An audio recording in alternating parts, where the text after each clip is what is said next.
Hello mga kakusina, ayan magluto ako ng vegetable biryani. So ito na nga yung ating rice, ayan pinakuluan ko na siya. So binabad ko muna yan ng 30 minutes bago ko yan sinalang sa kumukulong tubig. Dito sa kabilang kalan ay magpa-fry tayo na onion. So hintayin lang natin yan na mga golden brown. So at ito na yung ating onion, so ready na yan mga kakusina, tama na yung brown niya. So hahanguin muna natin siya. Ayan, after ko nahango yung ating onion, so dito natin ipa-fry yung ating mga gulay. So i-fry natin siya mga kakusina.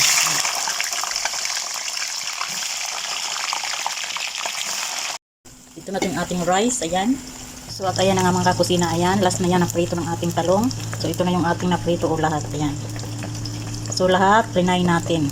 Masarap yan mga kakusina. Try nyo itong version ko. Golden brown yung ating mga talong. Ito natin ating rice, ayan. So nilagyan ko siya ng fried onion sa taas. Para mabango. Ang sarap yan mga kakusina. Ayan, ready na yan. Ito na yan. Ayan na nga mga kakusina ang ating gulay na prinito. So ayan, mag-umpisa na tayo magluto.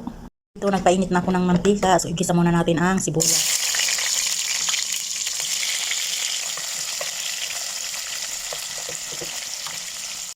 So lagyan natin ng black lemon.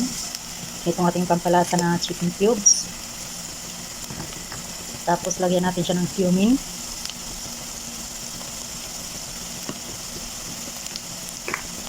Then coriander powder yan mga kakusina.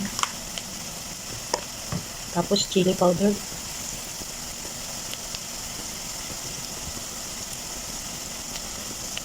Tapos itong ating biryani mix. Ayan. Haluin. Lagyan natin itong tomato at saka green chili. Ayan. Siyempre lagyan natin ng asin.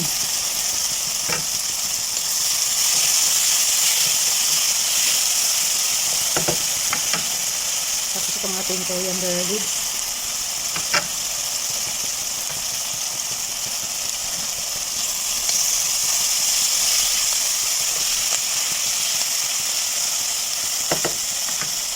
Lagyan natin ng tomato paste.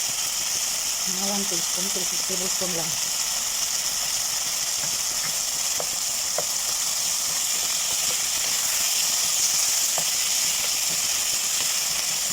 So ayan, hintayin lang natin na madurog yung ating kamatis. So ayan, ilagay natin itong ating fried onion.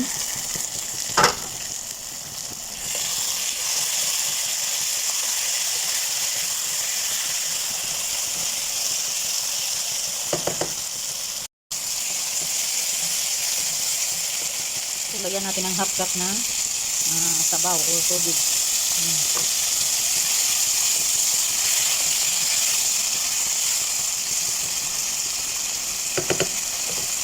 Itakpan saglit. So ayan, check natin. Ayan, so ilagay na natin yung ating gulay. Ito yung ating gulay. So at ayan, ilagay na natin mga kakusina. Ang ang sarap niyan. So halu-haluin lang natin. Matakam na ako.